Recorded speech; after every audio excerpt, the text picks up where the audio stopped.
नीलेश जी, सबसे पहले तो क्या आप बता सकेंगे कि आखिर ये इंट्रोगेशन के दौरान आपको लगा क्या कि इंट्रोगेशन की अप्रोच क्या थी, जानना क्या चाह रहे थे जेम्स? देखिए, मैं समझता हूँ कि जो वो इंट्रोगेशन कर रहे थे उसके बारे में मुझे नहीं लगता कि अभी कुछ कहना चाहिए। लेकिन मैं ये बात कह सकता हूँ कि वो लोग जो भी इल्ज़ामात लगा रहे हैं हम जैसे लोगों पर, पत्रकारों पर, जो फ्रीलांस जर्नलिस्ट है, जो बिल्कुल निराधार, बेबुनियाद राजनीतिक द्वेष और राजनीतिक मंशा से प्रेरित है, इसको कहने में मुझे तनिक भी कोई भी संकोच नहीं है। बाकी उनको जो आदेश आ रहा है उस आदेश का वो पालन कर रहे हैं। मेरा जो ज़मीर है मैं उसका पालन कर रहा हूँ। मेरा ज़मीर जो मुझे कह रहा है वो मैं कर रहा हूँ। मेरी पत्रकारिता मेरा ज़मीर है और मैं किसी और के लिए जिम्मेदार नहीं हूँ।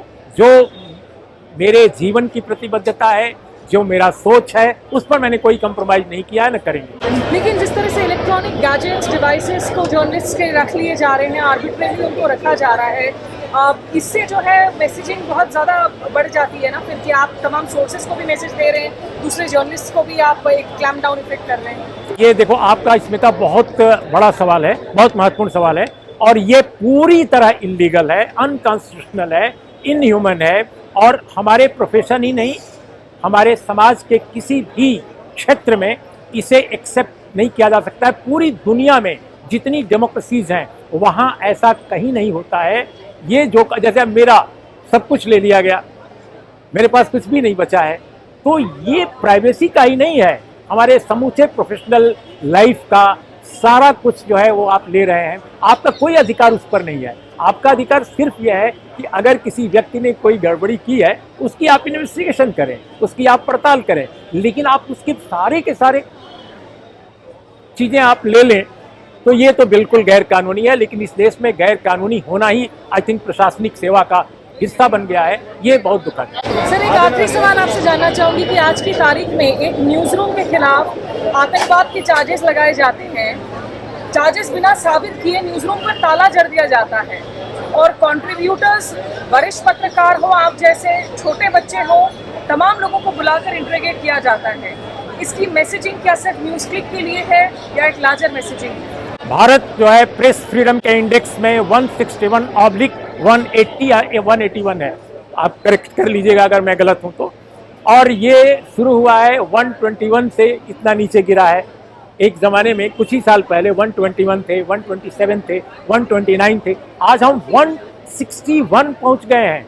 हमारे साउथ ईस्ट एशिया में, अगर साउथ एशिया को पूरा देख लो और साउथ ईस्ट एशिया को भी देख लो, सब जगह, तो आप पाएंगी कि भारत जिस तरह नीचे गिरा है उसकी कल्पना नहीं की जा सकती है। हम पहले खुश होते थे कि हम आसपास के देशों से हमारी स्थिति बेहतर है, हम सारे देशों से बुरी हालत में पहुंच गए हैं। तो इसलिए मेरा ये कहना है कि ये सब चीज़ें जो हो रही हैं वो बता रही हैं कि हम कल्मिनेट कैसे, कहाँ हो रहा है ये। देखिए, एक न्यूज़ रूम पर आप टेररिज्म का आप पूरा चार्जेस लगा रहे हो, जो आपने क्लियर नहीं किया है कि किस आधार पर लगा रहे हो। हमने अभी तक ये नहीं देखा है कि किसी चाइना के डिप्लोमेट को समन करके उनसे सवाल पूछा गया हो। अगर आपका बेसिक प्रेमिस ये है कि चाइनीज फंडिंग आई है, जिसको आप मान रहे हो कि टेरर फंडिंग आई है, क्योंकि चाइना के साथ एलएसी पे जो हो रहा है, टेंशन हो रहा है, उसके बावजूद आपकी डिप्लोमेटिक रिलेशनशिप तो बनी हुई है। ऐसा नहीं है कि आपने चीन के दूतावास को बंद कर दिया है।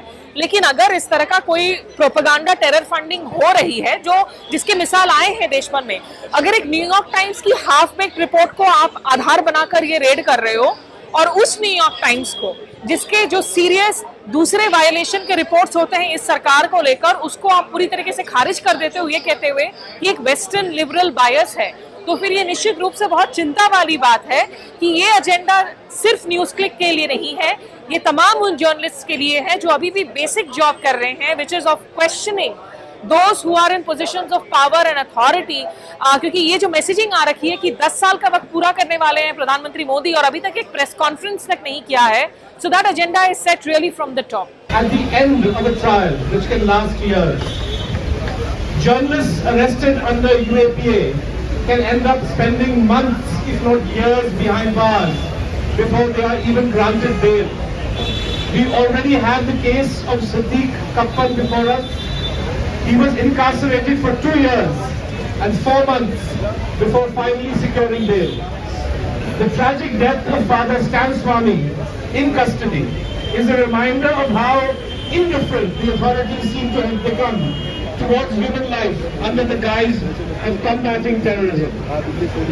सबसे बड़ी समस्या यही है कि जिस तरह से 45-46 लोगों के ऊपर एक साथ, उसमें बहुत सारे जर्नलिस्ट हैं, रिपोर्टर हैं, कुछ पूर्व एम्प्लॉयज़ हैं और एक्टिविस्ट भी हैं, तो इतने सारे लोगों पर अगर एक साथ सरकार इस तरह का अटैक कर रही है, रेड डाल रही है और उसमें यूएपीए जैसे केसेस हैं, तो ये अपने आप में बड़ी चिंता की बात है, खासकर उनके लिए जो कि जिनको कोई इंस्टीट्यूशनल सपोर्ट नहीं है, फ्रीलांस जर्नलिस्ट हैं या छोटी ऑर्गेनाइजेशंस हैं, वो उनके अंदर एक तरह का डर का माहौल होगा। अब बाकी मेन स्ट्रीम दरबारी मीडिया को तो आप देख रहे हैं, टेलीविज़न की मैं खासकर बात करूँ तो किस तरह से वो सरकार के सामने एकदम पूरी तरह झुका हुआ। थोड़ी बहुत जो उस तरह की आवाज़ें बची हैं, जो क्रिटिकल आवाज़ें हैं, जो सरकार से सवाल पूछ सकती हैं, उन पर इसका बहुत बुरा असर पड़ने वाला है। मैं न्यूज़ क्लिक की स्पेसिफिक बात करूं अगर, तो इस मामले में आप ये देखिए कि जो रिपोर्टर हैं उनके इक्विपमेंट कॉन्फिस्केट कर लिए गए। अब ये ऐसा हाई टाइम है जहां पर अब हमारे पास कोई ना कोई एक स्पेसिफिक इंस्टीट्यूशनल सेफ्टी होना चाहिए कि क्या जर्नलिस्ट के इक्विपमेंट को ऐसे ही आर्बिट्रेरी तरीके से जब्त किया जा सकता है। उसमें बहुत सेंसिटिव इन्फॉर्मेशन हो सकती है, उसमें सोर्सेज की जानकारी हो सकती है, उसमें रिपोर्ट्स हो सकती हैं, आइडियाज़ हो सकते हैं, डॉक्यूमेंट हो सकते हैं। तो एक बहुत बड़ा खतरा ये है। अब हम प्राइवेसी की बात करें, हमारे देश में प्राइवेसी को कोई समझता नहीं उस तरह से, लेकिन जर्नलिस्ट के इक्विपमेंट लेने पर ये बड़ी एक समस्या है।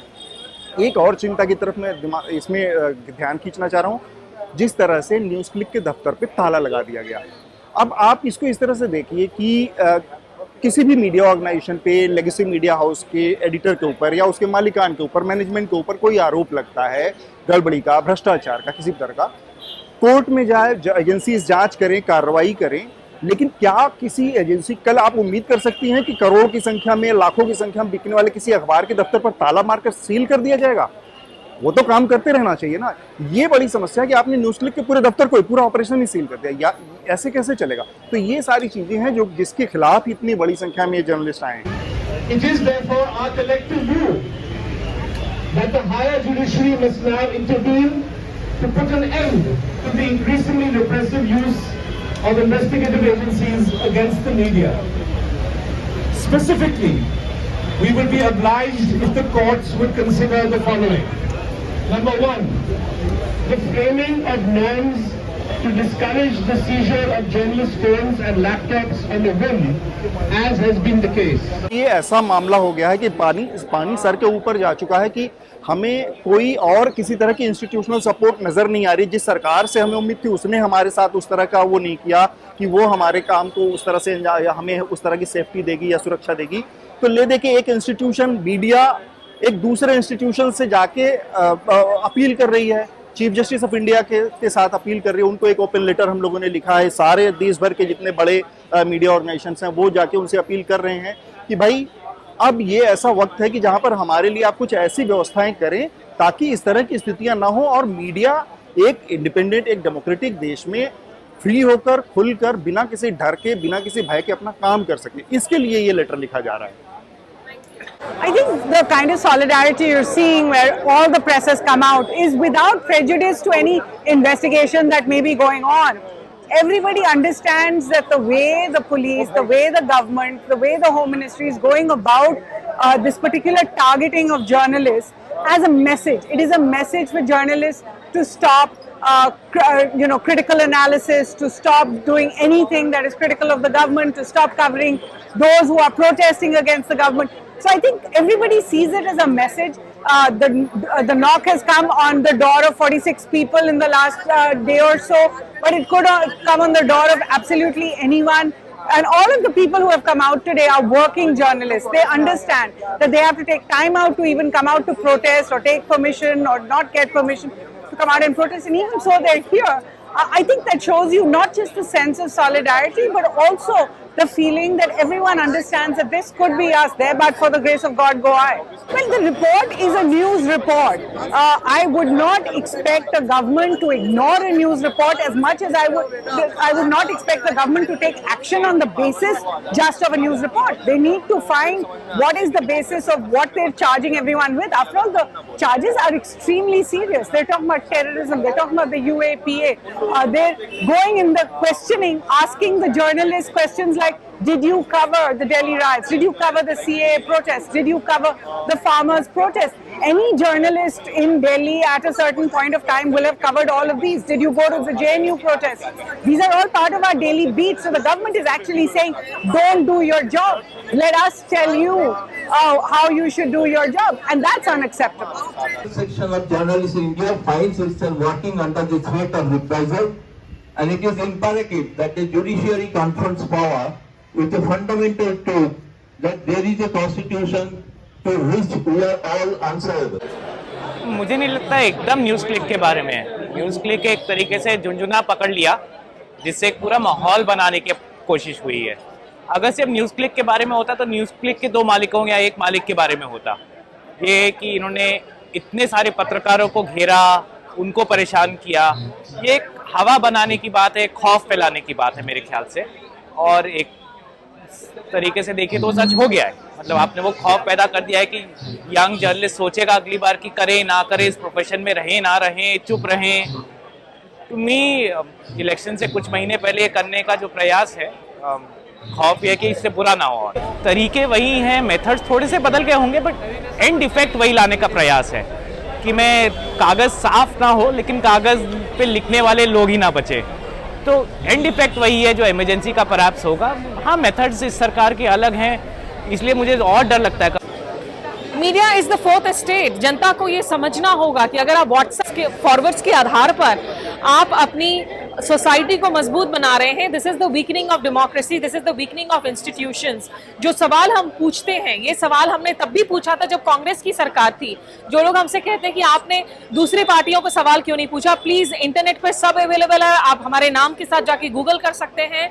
और ये जनता के साथ धोखाधड़ी है कि आप डेमोक्रेसी में the right of the press छीन ले रहे हो, which is to be able to ask questions. विपक्ष जहां सत्ता में है, आप सवाल पूछिए, उसमें कोई प्रॉब्लम नहीं है, लेकिन केंद्र की गलतियों के लिए, केंद्र की नीतियों के लिए, वो कोविड हो, वो फार्मर्स प्रोटेस्ट हो, वो डीमोनेटाइजेशन हो, अगर कहीं दंगे हो रहे हो, इन पर अगर आप केंद्र से, प्रधानमंत्री से, गृह मंत्री से, मणिपुर के हालात पर आप देख लीजिए, जिस तरह की एक लार्ज स्केल चुप्पी बनी हुई है, मणिपुर लगातार जल रहा है, इन पर अगर हम सवाल नहीं पूछ सकते हैं तो फिर हम खुद को जर्नलिस्ट कैसे कहें? फिर तो हम पब्लिक रिलेशंस ऑफिसर्स हुए, जो सिर्फ जर्नलिज्म ही नहीं बल्कि समाज के लिए बेहद खतरनाक है।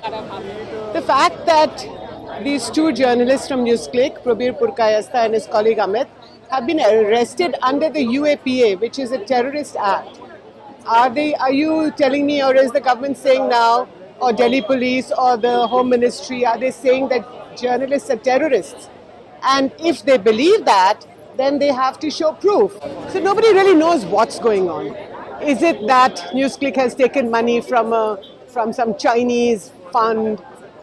Is it that, or what is it? We don't even know what the allegations are, what the charges are.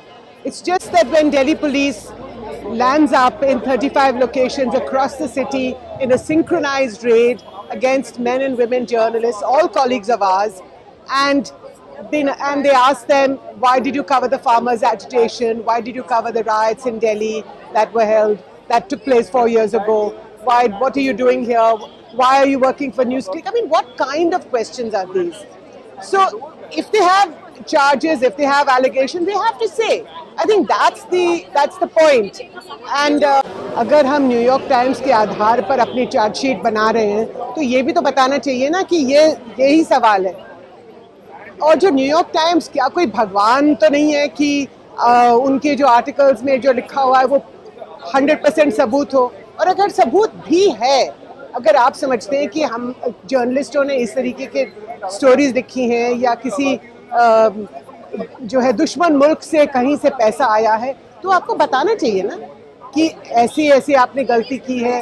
लेकिन कोई ना चार्जशीट है, ना कोई चार्ज है, ना कोई एलिगेशन है, ना कुछ है।